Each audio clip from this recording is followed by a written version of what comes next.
Bonjour Patrick, Bonjour Phil, comment vas-tu? ça va, merci.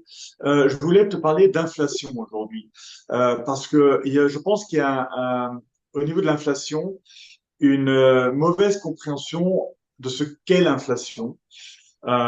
L'inflation, en réalité, dans la population, est généralement considérée aujourd'hui comme étant l'augmentation des prix. Quand on regarde, par exemple, des vidéos que j'apprécie beaucoup, de Mark Tuati, par exemple, il, euh, il parle justement de l'inflation comme étant l'augmentation des prix.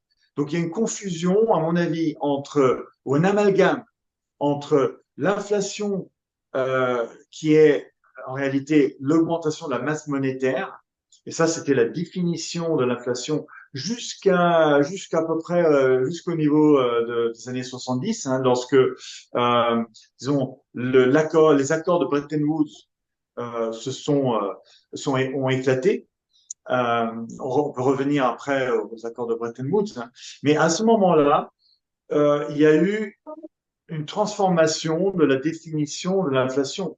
Parce qu'effectivement, les prix de biens et de services dans la société peuvent augmenter, peuvent diminuer pour différentes raisons, typiquement donc l'offre et la demande, mais elles peuvent également augmenter pour une autre raison. La raison, c'est justement l'augmentation de la masse monétaire qui est créée, donc l'argent qui est créé par l'État, et ceci donne en réalité une augmentation des prix, mais il faut comprendre que cette augmentation des prix-là, elle est due en fait à une, disons, une dévaluation de l'unité monétaire. Parce que quand on crée plus d'argent, effectivement, on augmente la masse monétaire dans la société. Le résultat, ça va être une dévaluation de l'unité monétaire. Donc, quelque chose qui coûtait X va coûter un petit peu plus, non pas parce que la valeur de ce bien ou de ce service a augmenté, mais tout simplement parce que, euh, parce que tout simplement, il faut plus d'unités monétaires pour justement arriver à cette valeur de ce bien ou de ce service. Donc évidemment, cette dévalorisation de l'unité monétaire dont est responsable l'État, c'est quelque chose qui est évidemment très ancien, puisque même l'Empire romain procédait à des dévaluations. À ce moment-là, on grignotait un petit peu d'or sur les pièces de monnaie dans l'Empire romain afin justement de créer plus de monnaie et de bénéficier justement la classe dirigeante. Et ça, c'est quelque chose qui a mené à la chute de l'Empire romain. Donc on voit que cette inflation, pour prendre la définition, la bonne définition en réalité, la création de la masse monétaire par la dévaluation de l'unité monétaire, c'est quelque chose de très ancien et qui continue, voilà, qui continue dans nos pays actuellement, dans nos sociétés. Je pense que l'augmentation de la masse monétaire qui entraîne l'inflation, comme tu le dis, en gros, l'inflation, c'est une maladie. L'inflation, la déflation, la stagflation, ce sont des maladies. C'est comme la fièvre et la température corporelle. On peut avoir une hausse des prix, comme on peut avoir la température corporelle quand on augmente, qui augmente, pardon, si quelqu'un fait un exercice physique. La température va augmenter, mais ce n'est pas une maladie. L'inflation, c'est une maladie. Et l'augmentation de la masse monétaire a été, je pense, qu'un des facteurs que nous avons connu qui a augmenté la masse monétaire. C'est ce qu'on a appelé le quantitative easing en 2008. Et quand on a fait fonctionner une première fois la planche à billets, on dit planche à billets, même si aujourd'hui le fonctionnement est un petit peu différent, mais enfin l'image est bonne. Je pense que ça veut vraiment dire ce que ça veut dire. Et puis, la crise que les politiciens nous ont créée, qu'ils ont appelée la crise Covid, pendant laquelle ils ont bloqué l'économie. Et pour compenser tout ça, ils ont refait fonctionner la planche à billets. Donc là, nous avons eu deux fois des augmentations de la masse monétaire. Et à un moment ou à un autre, la facture arrive et il y a une inflation. Ensuite, l'inflation peut aussi se traduire dans la société moderne, je pense, peut-être que je me trompe, je pense par des bulles, c'est-à-dire, par exemple, quand l'argent est créé est fabriqué sans aucun substratum matériel, alors que la production n'exclut pas, ça ne repose sur aucune production de richesse vraie. Quand l'argent afflue, il va influer sur un secteur particulier. Par exemple, il peut influer sur l'immobilier, nous aurons une bulle immobilière. Il peut influer sur les biens de, pour les biens de consommation, et nous aurons souvent une bulle sur les biens de consommation. Donc, il y aura ce genre d'événement. On peut avoir des bulles particulières sans forcément que la hausse des prix soit généralisée.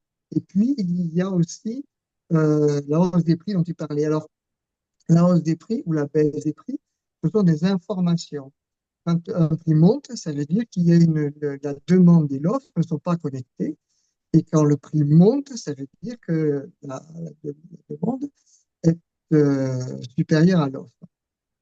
Et puis, ça peut se voir actuellement, cette déconnexion et cette hausse des prix, en particulier parce que les politiques que mènent nos gouvernements favorisent ce genre de distorsion. Par exemple, la politique que mènent les Occidentaux depuis la guerre en Ukraine avec les sanctions contre la Russie qui sont en vérité des sanctions contre nos économies. Par exemple, en interdisant ou en n'achetant plus le gaz russe ou en achetant le gaz américain beaucoup plus cher.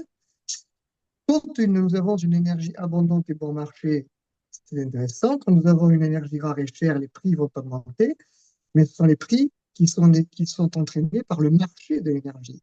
De même, les autres composants, si nous avons une politique qui est une politique de verdissement de notre politique française avec des pactes verts et tout ce que l'on veut, nous allons avoir à ce moment-là aussi une interférence entre l'offre et la demande et nous allons avoir des prix qui vont augmenter artificiellement dans certains secteurs, simplement parce que la réglementation va obliger les gens à investir dans ces secteurs alors que ce n'est pas une nécessité.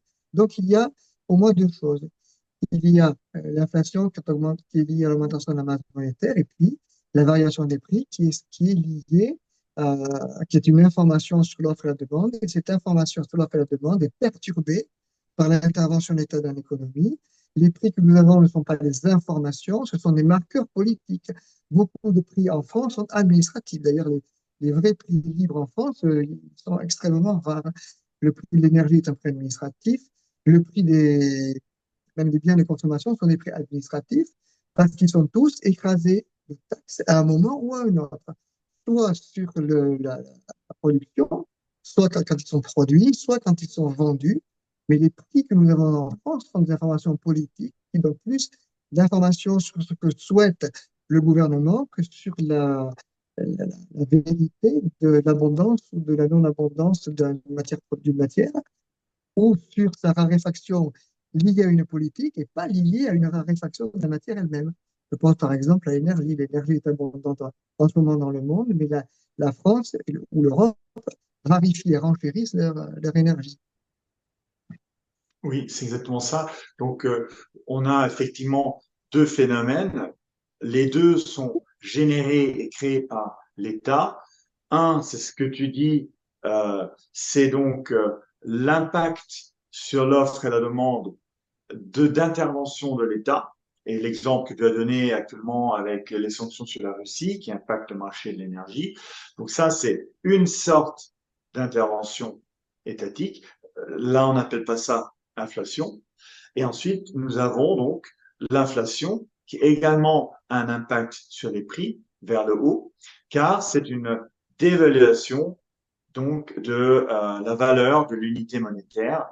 Et là, dans ce deuxième cas, il est intéressant de parler justement de l'effet Cantillon, de donc Richard Cantillon, ce banquier parisien qui était réellement un des premiers économistes politiques. Il a compris justement un des effets néfastes, d'ailleurs pour la population, de l'inflation, tel que nous la définissons ici, hein, en tant que donc d'évaluation de l'unité monétaire, c'est-à-dire que quand on augmente la masse monétaire, cet argent qui va donc donner des augmentations de prix, cet argent ne va pas se distribuer dans la société au même rythme et de la même manière euh, partout.